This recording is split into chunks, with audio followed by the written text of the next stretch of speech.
Okay, सो radiation इस particular unit से हम लोग अपनी बात कंटिन्यू कर रहे थे। और जो प्रीवियस लेक्चर हुआ उस लेक्चर में हमने ब्लैक बॉडी रेडिएशन इस पर कुछ खास डिस्कशन किया था। खास करके ब्लैक बॉडी रेडिएशन के स्पेक्ट्रम पर हमने कुछ बात की थी। तो कुछ बड़ी क्रिटिकल इंफॉर्मेशन हमको वहां पे मिलती है। जैसे कि ब्लैक बॉडी का जो इमिशन स्पेक्ट्रा है वो एक कंटिन्यूअस स्पेक्ट्रम रहने वाला है, और नॉन यूनिफॉर्मिटी रहेगी उसमें, एक जैसा नहीं रहेगा। It will be having all possible wavelengths, but for a given temperature it will correspond to a certain wavelength which will have the maximum energy, और हम उसको कॉल करते हैं लैम्बडा मैक्स। आज जो है हम उन्हीं बातों को डिटेल में समझने की कोशिश करेंगे जो हमने इमिशन स्पेक्ट्रम में कुछ इंट्रोडक्टरी लेवल पर सीखा था। नेमली अगर मैं आपको बताऊं तो हम टू डिफरेंट लॉज पर आज बात करेंगे।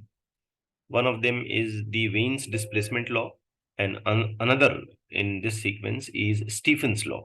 तो इन दोनों लॉज पर आज हम कुछ डिटेल डिस्कशन करने की कोशिश करेंगे या समझने की बात करेंगे। Let me tell you that कि ये दोनों चीजें जो हैं, ये आपके किसी भी टाइप की एग्जामिनेशन आप ले लें, थियरी बोर्ड्स की कंसिडर कर लें या कॉम्पिटिटिव एग्जामिनेशन आप कंसिडर कर लें, these are very important articles to learn. So let's start with the Wien's displacement law. Now आपको याद होगा कि जब हमने इमिशन स्पेक्ट्रा बनाया था ब्लैक बॉडी रेडिएशंस का या ब्लैक बॉडी का, तो कुछ इस तरीके का ग्राफ हमको मिला था जिसमें एक एक्सिस पर तो हम लोग लैम्बडा लेते हैं और दूसरे एक्सिस पर हम लोग इमिसिव पावर या सिंपली कह लीजिए कि रेडिएशन एनर्जी ऐसे हम कंसिडर कर रहे हैं, पर यूनिट एरिया पर यूनिट टाइम रादर, अगर हम और डिटेल में कहें। तो आपको याद होगा कि इसका जो ग्राफिकल रिप्रेजेंटेशन था वो कुछ इस तरीके से हम लोगों ने बनाया था, लाइक दिस। ये किसी एक टेम्परेचर को करस्पॉन्ड करेगा, फिर हाइयर टेम्परेचर पर जाएंगे तो ये कुछ ऐसा हो जाएगा, और ज्यादा हाइयर टेम्परेचर पर जाएंगे तो ये कुछ ऐसा हो जाएगा। So we have three different temperatures to be considered here, T1, the next one is T2, and the next one corresponding to here is T3। हम ये बहुत अच्छे से जानते हैं कि here T1 will be less as compared to T2 and it will be less as compared to T3। दूसरी बात हम ये देखेंगे कि जो करस्पॉन्डिंग लैम्बडा मैक्स हमको हर बार मिलता जाता है, जैसे ये अगली बारी मिला और उसके बाद हमको ये मिला, तो हम देखेंगे कि ये लैम्बडा मैक्स का जो वैल्यू है ये हर हाइयर टेम्परेचर पर जो है ये लेफ्ट की तरफ खिसकता जाता है। करेक्ट है? इस पर अपना डिस्कशन हो चुका है वैसे प्रीवियस लेक्चर में, बस इंट्रोडक्टरी बात रखते हुए मैं इस चीज को आगे कैरी कर रहा हूँ। है ना? ये याद आया आपको कि लैम्बडा मैक्स का वैल्यू जो है वो हर हाइयर टेम्परेचर पर डिक्रीज होता जाएगा, पीछे की तरफ आता जाएगा। तो आपको याद होगा हमने इस चीज को कुछ एक सिंपल लॉ से एक्सप्रेस किया कि किसी गिवन ब्लैक बॉडी के लिए उसका जो लैम्बडा मैक्स वैल्यू है वो इनवर्सली प्रोपोर्शनल होगा एब्सोल्यूट टेम्परेचर के साथ। Are you recalling this? Yes sir. अब इसी चीज को हम कॉल करते हैं वीन्स लॉ। ठीक है, ये बात हो चुकी थी प्रीवियस लेक्चर में, बस अब उसी चीज को कैरी कर मैं उसी चीज को आगे बढ़ा रहा हूँ।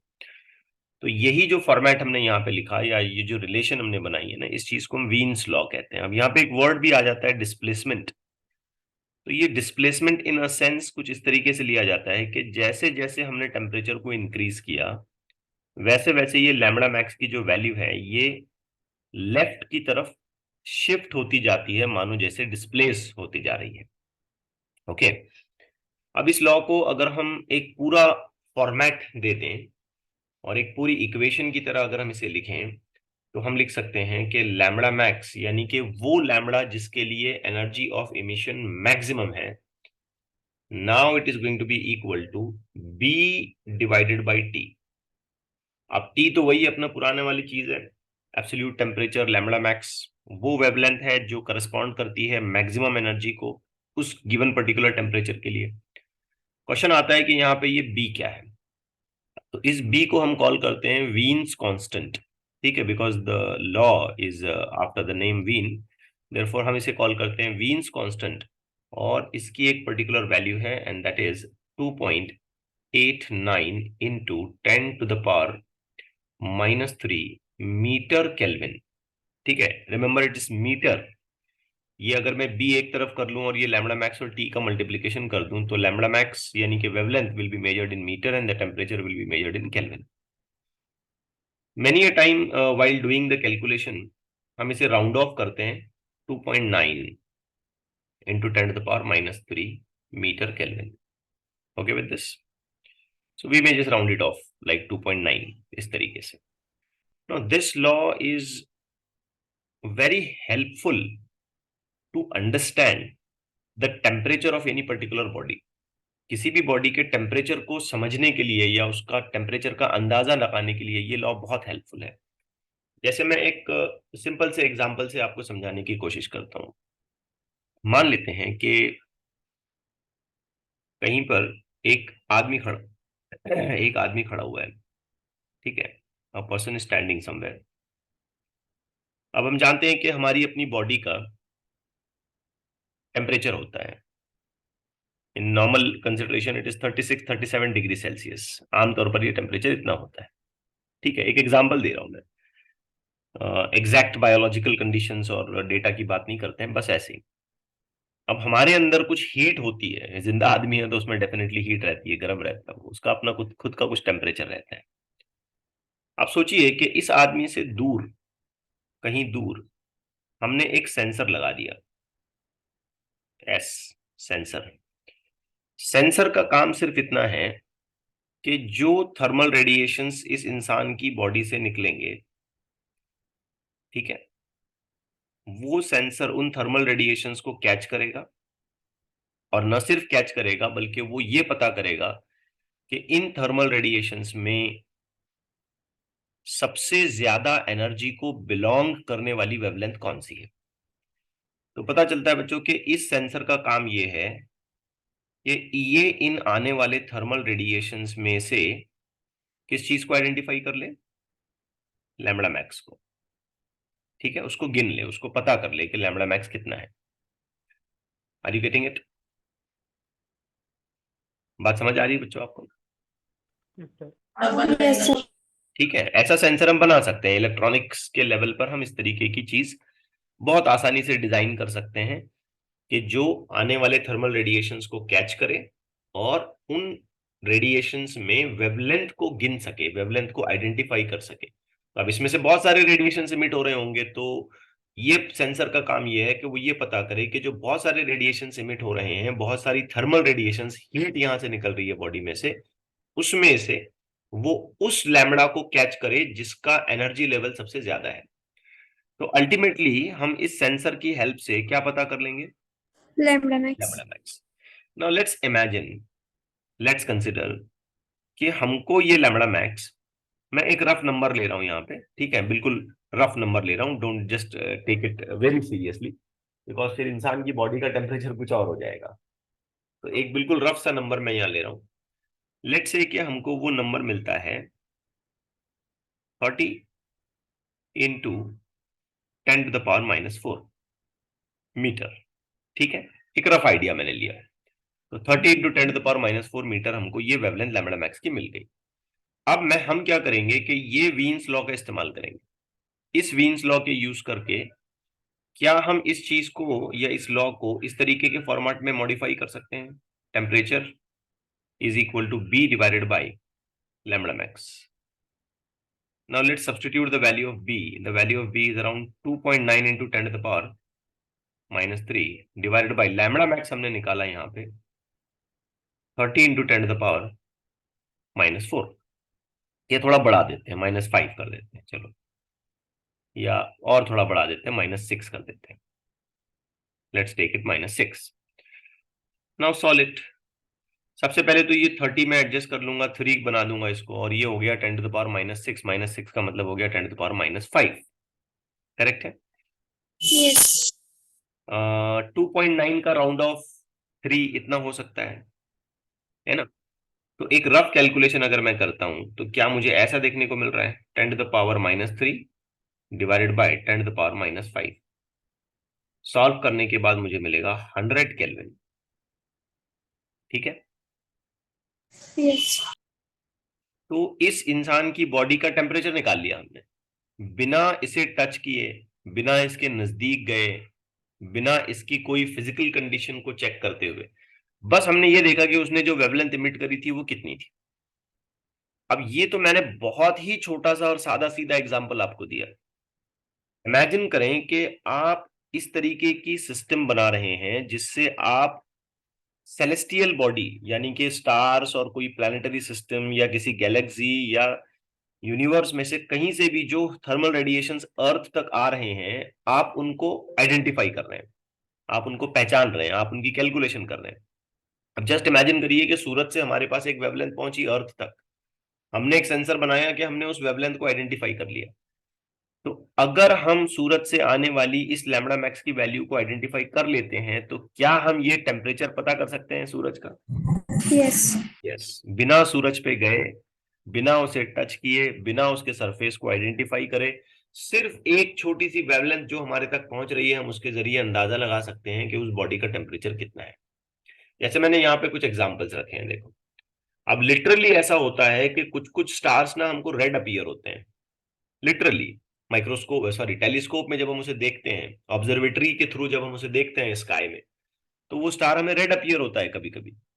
कुछ स्टार्स ऐसे होते हैं जो हमें थोड़े से येलो, ऑरेंजिश इस तरीके के शेड में अपीयर होते हैं, कुछ कुछ कभी कभी ब्लू अपीयर होते हैं। तो ये सब इस बात का प्रूफ है कि इनके पास से जो इमिशन हो रहे हैं हीट के, उनकी वेवलेंथ कैसी है। जैसे अब स्टार ए, हमने यहाँ वेवलेंथ बताई है उसकी 950 नैनोमीटर। अब स्टार बी, उसकी वेवलेंथ मैंने यहाँ पे बता दी 600 नैनोमीटर, और स्टार सी जो है ना, उसकी वेवलेंथ मैंने बता दी आपको 200 नैनोमीटर।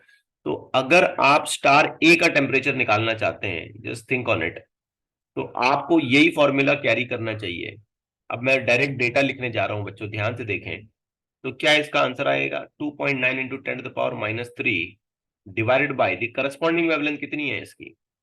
950 नैनोमीटर। इसका मतलब 10⁻⁹। आप अगर इसे सॉल्व करते हैं तो आपको डेफिनेटली कुछ आंसर इसकी केल्विन में मिल जाएगा। बिना इस स्टार के बारे में कुछ और जाने हमने इसके सरफेस का टेम्परेचर ढूंढ लिया। सोचिए अब। इसी तरीके से अगर हम स्टार बी का टेम्परेचर निकालना चाहते हैं तो it will be like 2.9 into 10⁻³ divided by star B की जो करस्पॉन्डिंग वेवलेंथ हमको मिल रही है वो 600 नैनोमीटर है। So let me light 600 into 10⁻⁹। अगर मैं एक छोटा सा कैलकुलेशन कर लेता हूं तो मैं स्टार बी का टेम्परेचर भी निकाल सकता हूं, और स्टार सी का टेम्परेचर भी कुछ इस तरीके से लिखा जाएगा, that is 2.9 into 10⁻³ divided by उसका corresponding wavelength lambda max, that is 200 into 10⁻⁹ nanometre के हिसाब से। और इसको भी मैं कैलकुलेट करके स्टार सी का भी टेम्परेचर फाइंड आउट कर सकता हूँ। इसलिए तो हम कभी कभी बोलते हैं कि भाई फला फला स्टार जो है उसका टेम्परेचर बहुत कम है, वो कोल्ड है, ठंडा है। वो कोई स्टार ऐसा है, कोई प्लेनेट हमको ऐसा मिल जाता है जो बहुत ज्यादा हॉट है, या कोई सन हमको ऐसा मिल जाता है जो बहुत ज्यादा हॉट है, उसका टेम्परेचर इतना ज्यादा है, इवन हमारे सन से भी ज्यादा टेम्परेचर है उसका। तो ये सारी चीजें हम यहाँ बैठे बैठे, अर्थ पर बैठे बैठे निकाल लेते हैं। सिर्फ हमें करना क्या होता है, हमें एक ऐसी ऑब्जर्वेटरी बनानी होती है जिसका काम ये होगा कि जो स्टार्स से या किसी प्लैनेट से या किसी मून से जो थर्मल रेडिएशंस आ रहे हैं वो उनको कैच करे, और उसमें ढूंढ के निकाले कि जितने भी रेडिएशंस हम तक पहुंचे हैं उसमें मैक्सिमम वैल्यू को बिलोंग करने वाला लैम्बडा कौन सा है।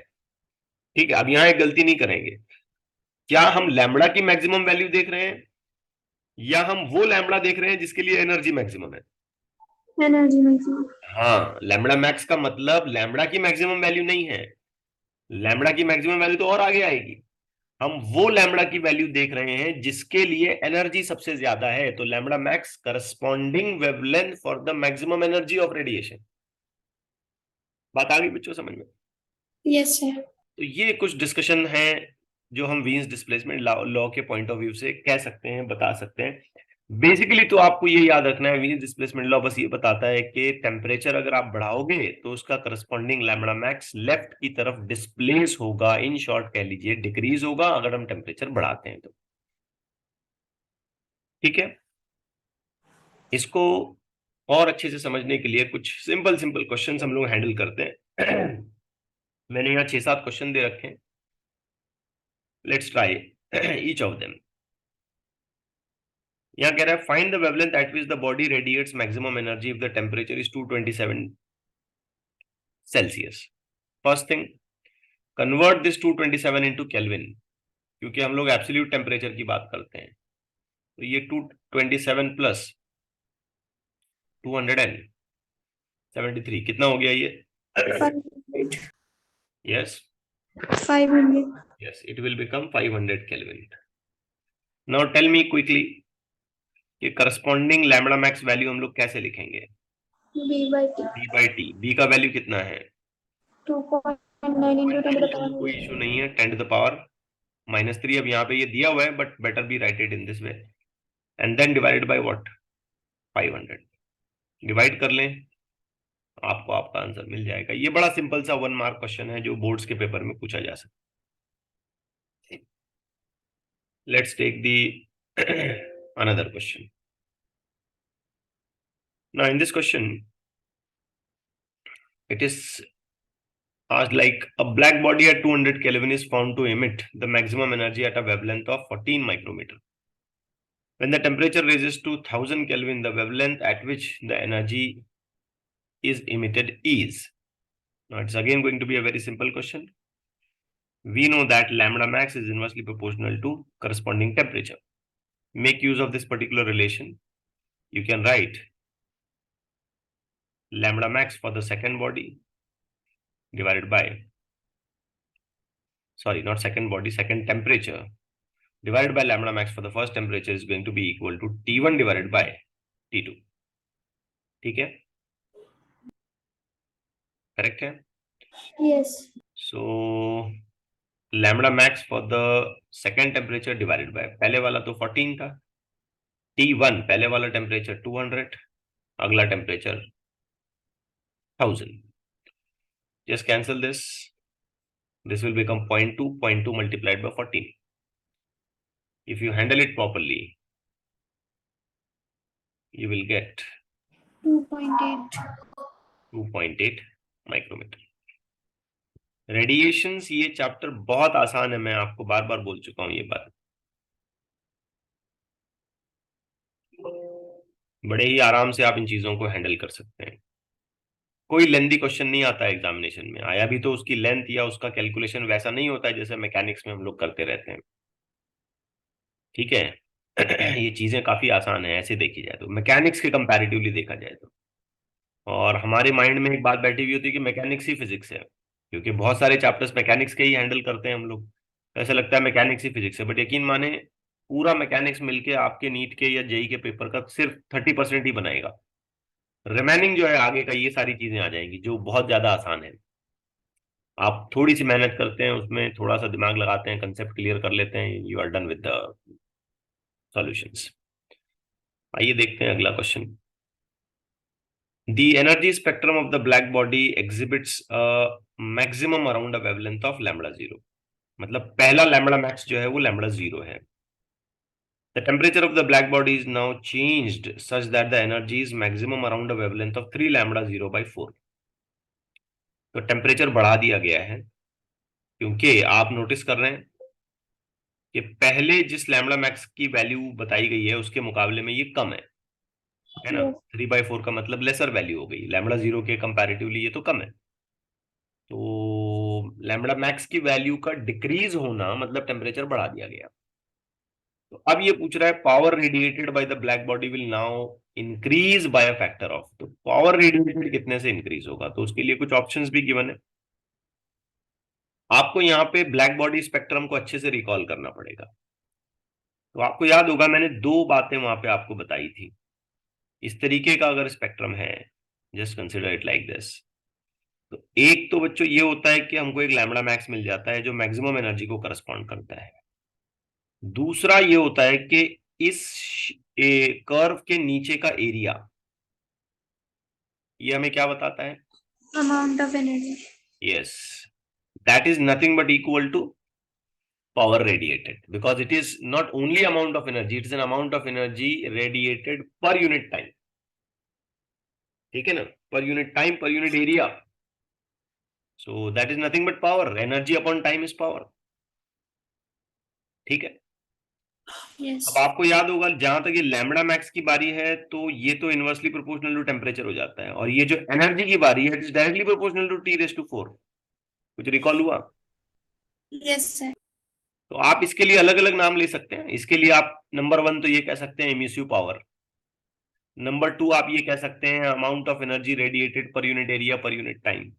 तीसरा आप यहाँ पे इसको ऐसा भी कह सकते हैं पावर रेडिएटेड। तो डरे नहीं, ये सब एक ही चीज है ई, ठीक है ना, which is nothing but equal to Q divided by AT। Emissive power का डेफिनेशन लगाए यहाँ पे। एनी हाउ, यहाँ पे दो बातें हमको दिख रही हैं। एक तो ये लॉ अपने आप में काम में आएगा, और दूसरा ये वाला लॉ। ये तो खैर वीन्स लॉ है, और इसे भी हमने थोड़ा बहुत इंट्रोडक्टरी लेवल पर पढ़ा है, हम इसे स्टीफेंस लॉ कहते हैं। अब जरा आप सोचिए कि lambda max is inversely proportional to T and T⁴ this factor is directly proportional to E. तो क्या हम ये टी हटा सकते हैं यहां से? Yes. तो उसकी जगह क्या आएगा? 1/λ max. Yes, Yes. Very good. अगर आप ये दो चीजें कंबाइन करके देखते हैं बच्चों, तो आपको ऐसा मिलेगा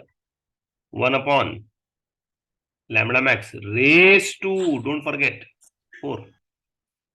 सिर्फ टी हट के ही आ जाएगा ना, लेकिन इसकी पावर भी तो है ना, fourth power. Yes.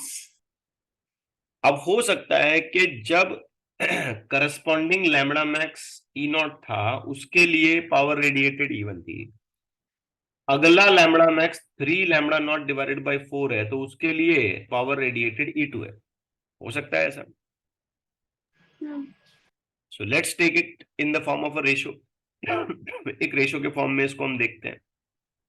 So with these considerations अगर हमने इसका रेशो बनाया, तो बच्चों ध्यान से देखना, हम ऐसे लिखेंगे ना, E2 divided by E1, power radiated in the second temperature divided by power radiated to the first temperature, power radiated corresponding to the first wavelength and power radiated corresponding to the second wavelength, as you say।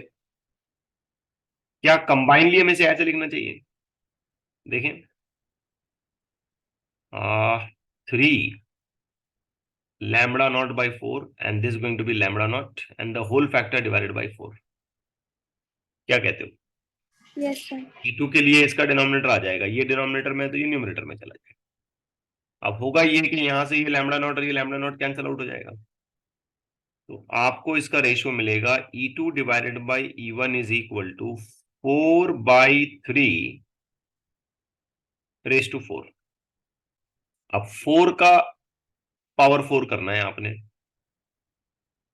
So E2 divided by E1 is equal to 4 की power 4 कितनी हो गई? 16। 16 into 16, 250। 256. 3 की fourth power करनी है, 3 into 3 9, और ऐसे 9 into 9 81। 81. मतलब नया पावर जो हमको मिलेगा वो 256 डिवाइडेड बाई 81 टाइम्स ऑफ पुराना पावर रेडिएटेड हो जाएगा। ठीक है, कैसा नो आया समझ में? Yes, so sir. By that way we will continue with this option. अच्छा, अब यहाँ पे एक चीज थोड़ी सी क्वेश्चन में गड़बड़ लग रही है। उसने बोला power radiated by the black body will now increase by, तो कितने फैक्टर से इंक्रीज होगी? तो यही फैक्टर है ना जिससे इंक्रीज हो रही है, क्योंकि पहले तो E1 थी, अब इस फैक्टर से उसको मल्टीप्लाई करोगे तो E2 आ जाएगा। ठीक है ना? Yes. Yes, sir. Let's take another question.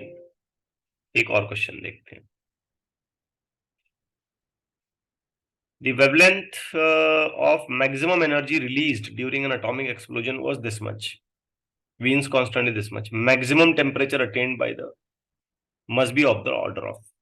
तो बस ये बिल्कुल बिल्कुल ही सीधा साधा मासूम सा क्वेश्चन बोल रहे हैं आप इसे। T इज इक्वल टू क्या लिखेंगे आप? B divided by lambda max. B का वैल्यू कितना? 2.93 10⁻³ करस्पॉन्डिंग वेवलेंथ कितनी है? 2.93 इंटू 10⁻10।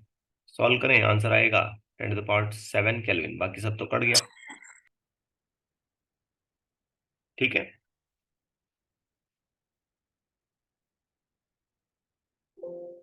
आइए एक और देखते हैं। रीजन असर्शन वाला टाइप ऑफ क्वेश्चन है, पहले एग्जामिनेशंस में आया करते थे, अभी भी आ सकते हैं ऑप्शंस के साथ। इसमें तो ई तक ऑप्शन दिया हुआ है बहरहाल। पहला एक स्टेटमेंट है असर्शन का, blue star is at higher temperature than the red star. अब देखो रेड कलर की जो वेवलेंथ होती है ना अपने आप में, रेड, इसकी वेवलेंथ होती है 8000 एंगस्ट्रॉम, ये ऑप्टिक्स में हम पढ़ चुके हैं। और जो ब्लू कलर की वेवलेंथ होती है अपने आप में, वो होती है near about 5000 angstrom, near about. ठीक है, तो कौन सी वेवलेंथ ज्यादा है, रेड वाली या ब्लू वाली? रेड। रेड वाली। वेवलेंथ ज्यादा का मतलब टेम्परेचर कम। कम, और उल्टा बोले वेवलेंथ कम का मतलब टेम्परेचर ज्यादा। ज्यादा। तो ये तो सही स्टेटमेंट है, हम्म। It's correct statement. अब ये जो इसका करेक्टनेस है, ये तो हम इसी लॉ के हिसाब से बता रहे हैं ना कि temperature and lambda max they are inversely proportional. Yes. तो इसका मतलब असर्शन और रीजन दोनों करेक्ट हैं, यस। और जो रीजन है वो बिल्कुल सही से असर्शन को एक्सप्लेन कर रहा है, करेक्ट एक्सप्लेनेशन ऑफ ए। सही है, क्योंकि इसके ही बेसिस पे हम ये बोल रहे हैं ना कि इसका टेम्परेचर ज्यादा होगा, ब्लू का टेम्परेचर ज्यादा होगा, इसी लॉ के बेसिस पर हम बोल रहे हैं ब्लू का टेम्परेचर ज्यादा होगा। तो क्या ये रीजन इस असर्शन को करेक्टली एक्सप्लेन कर रहा है? यस। यस, तो ऑप्शन ए ऑप्शन आएगा, both A and R true. पहले तो ये दोनों करेक्ट हैं, और उसके अलावा ये भी है कि आर यानी कि reason is a correct explanation of A यानी कि असर्शन। ठीक है बात? यस। आइए एक और क्वेश्चन देखते हैं।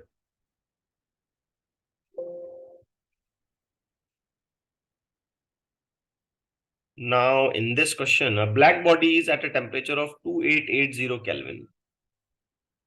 The energy of radiations emitted by this object with wavelength between 499 nanometer to 500 nanometer is U1. Between 999 to 1000 is U2. And 1499 to 1500 is U3. Wien's constant इतना है। तो फिर अब हमसे ये पूछ रहा है कि बताएं कौन ज्यादा है इसमें। अब इसमें मैं बच्चों दो बातों को पकड़ लेता हूं। सबसे पहले तो मैं देखूंगा कि ये टेम्परेचर गिवन है और ये वीन्स कांस्टेंट है। ठीक, तो let's try to figure out lambda max. Lambda max निकालते हैं। तो लैम्बडा मैक्स हम जानते हैं it is B divided by temperature. B का वैल्यू जो गिवन है वही यूज करेंगे, 2.88 इंटू 10⁻6 प्लस 6, और यूनिट की तरफ ध्यान दो, नैनोमीटर। तो नैनोमीटर में ही आंसर आ जाएगा हमारा, कोई टेंशन वाली बात नहीं है। And then divided by temperature. Temperature is how much? 288, sorry 2880 kelvin. अब ये डिवीजन कर दें आप, तो देखो इसको भी हम 2880 अगर कर देते हैं तो ये 10⁹9 हो जाएगा। करेक्ट है? अरे सही है गलत है? गलत है। गलत। कैसे? तो 3 होता। तो हम, हाँ 2880 कर दें, ठीक है ना, 3 डेसिमल शिफ्ट कर दें तो ये 10⁻3 हो जाएगा। करेक्ट है बात? अब यस।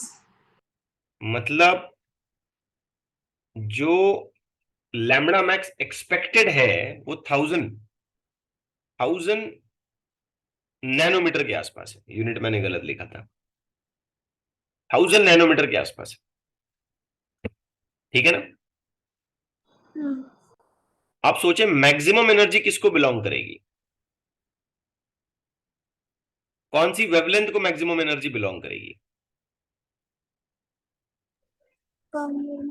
1000।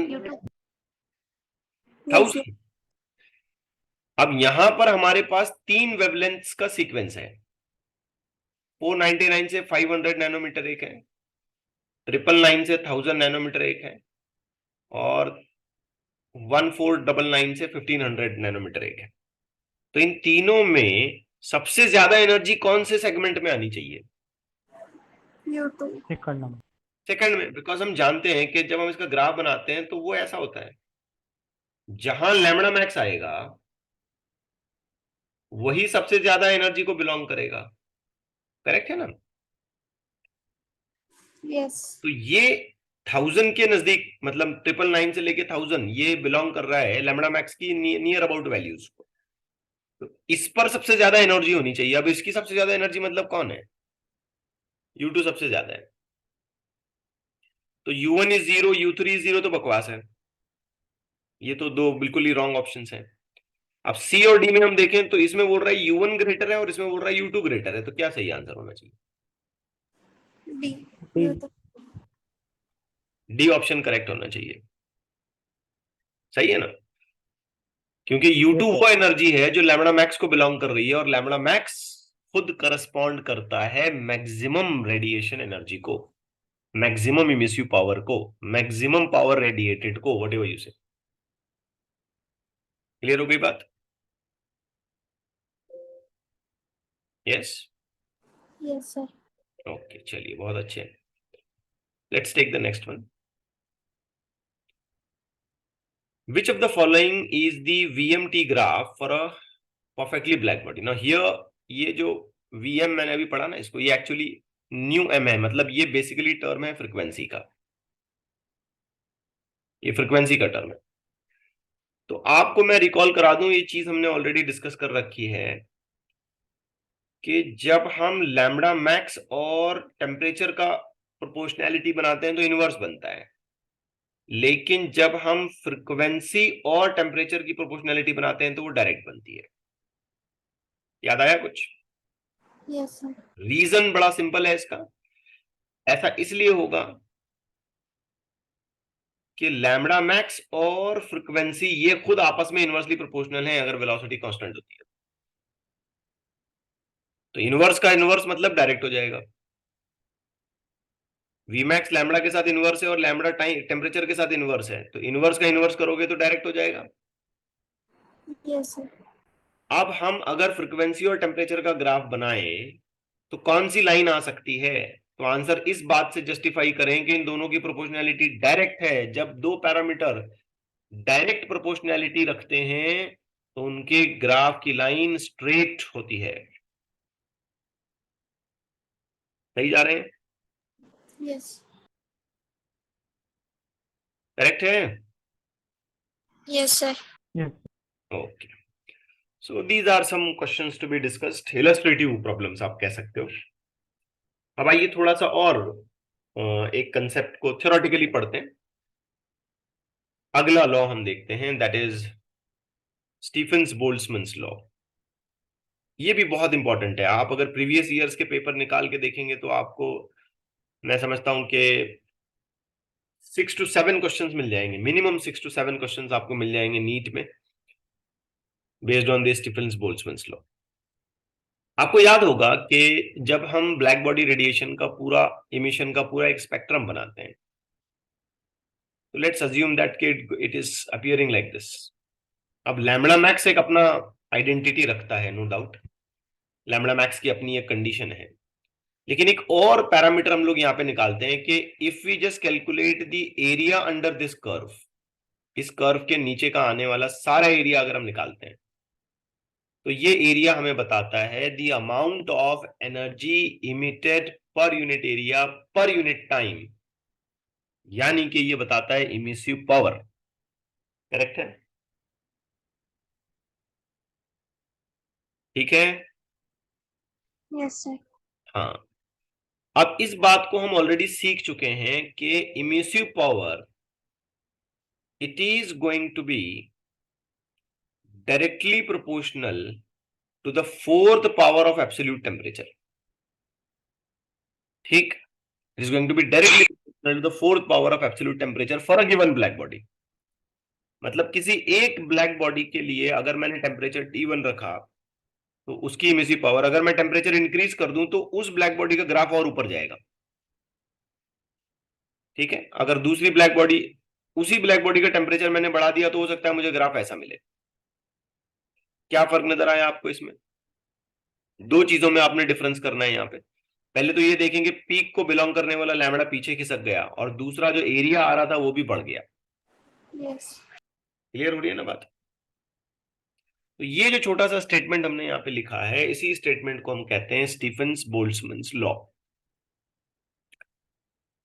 अब अगर हम यहां से प्रोपोर्शनैलिटी हटाना चाहते हैं और इसे हम एक पूरी इक्वेशन की तरह लिखना चाहते हैं, तो ये कुछ ऐसी बनेगी, सिग्मा